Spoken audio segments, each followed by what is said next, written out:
Huracanes y tormentas abarcaría desde la frontera de Luisiana hasta el área sur de Houston. Hoy nos acompaña para platicar de este tema Arturo Carranza, especialista del sector energético en el Instituto Nacional de Administración Pública. ¿Cómo estás? Bienvenido. Lucero, gracias por la invitación. Oye, pues se escucha un superproyecto. Se trata de una columna costera que tendría, lo veo aquí, un costo aproximado de 12,000 millones de dólares.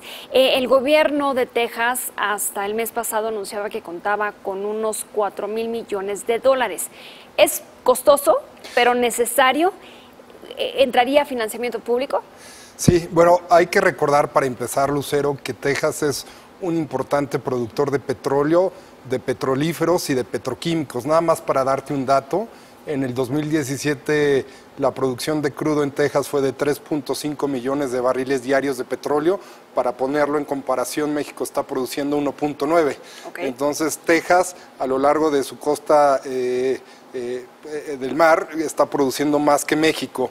El costo del proyecto está estimado, de acuerdo a autoridades de Texas, en 13,000 millones de dólares. La mayoría sería fondeado con presupuesto federal, okay, para lo cual están solicitando que en el plan de infraestructura de Trump se contemple este proyecto, y parte, una porción mínima, sería financiado con inversiones del estado de Texas. Bien, el año pasado, recordemos, fue este huracán Harvey, creo que dejó bastante afectación en toda esa zona, inundaciones. Algunas empresas, recordemos que tuvieron que cerrar por algunos días, se perdió mucho dinero por este asunto. Sí, claro. Harvey tuvo afectaciones domésticas, industriales y petroleras, como tú dices. En la parte petrolera, 20 de las 29 refinerías que operan en Texas tuvieron que cerrar, lo que impactó en la producción de gasolinas, y esto tuvo una repercusión en los precios internacionales de las gasolinas. Inclusive a México le pegó esto. Claro. Esto fue el año pasado, en agosto, justamente. Pero se decía que iba a haber una escasez.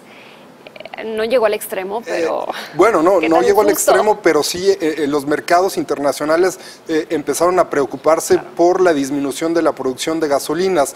No solamente Harvey, también en el 2008 un huracán de categoría 2, Ike, tuvo afectaciones, en este caso lamentables pérdidas humanos, 86 pérdidas. Entonces, Texas y su costa siempre están muy expuestas a este tipo de fenómenos meteorológicos, y por lo mismo esta propuesta de política pública para que la afectación en Texas no sea mayor. No se trata, Lucero, hay que aclararlo, de detener los vientos de los huracanes o de detener los mismos huracanes. Te iba a preguntar, ¿en qué consiste? De lo que se trata es de detener el flujo violento que llega a las costas. Harían una especie de diques. Hay que tomar en cuenta también que este tipo de proyectos ya se instrumenta en los Países Bajos, por ejemplo, o en Luisiana tras el huracán Katrina. Bien, ¿qué tanto nos beneficia a México? Le compramos productos energéticos a Estados Unidos. ¿Nos venimos beneficiados? Claro. Hay que tomar en cuenta, Lucero, que como ya lo comentamos, que cualquier variación en los precios de las gasolinas, producto de la escasez de la producción en Texas, tiene implicaciones en los mercados internacionales. En este caso, para México sería benéfico que se pudiera hasta cierto punto darle certidumbre a la producción de petrolíferos, porque los precios no fluctuarían tanto como lo hacen en temporada de huracanes. Bien, de lograr conseguir estos 13 mil millones de dólares, ¿cuánto tiempo tardarían en colocar esta gran columna costera en Texas? De acuerdo a las estimaciones de los expertos y de las autoridades de Texas, que son los que están impulsando este proyecto, tardaría más o menos 3 años en poder concretarse. ¿De cuántas empresas estamos hablando más o menos? No tengo el dato.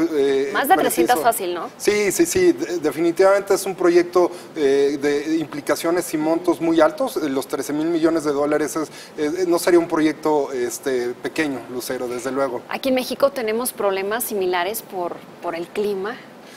en alguno de los sectores? Sí, muy buena pregunta. En las costas frente a Tabasco y frente a Campeche, donde están los principales activos de Pemex, cada vez que hay temporadas de huracanes se toman medidas acordes para protegerse, y de hecho cada vez que hay ¿Qué medidas? Bueno, o sea, se prepara contra este tipo de contingencias, y cuando se dan, en algunos de los casos se suelen cerrar los pozos, o las tripulaciones que están en plataformas en costa afuera suelen regresar a tierra para no estar expuestos a este tipo de contingencias. Pero desde luego hemos llegado a cerrar pozos por los huracanes que se han presentado en las costas en este tipo de temporadas. Muchísimas gracias, nos agrada mucho tenerte aquí en el estudio. Le damos seguimiento a este tema porque creo que va a arrojar información bastante interesante en las próximas semanas o meses. Gracias. Gracias a ti, Lucero. Gracias. Bien, hacemos una pausa.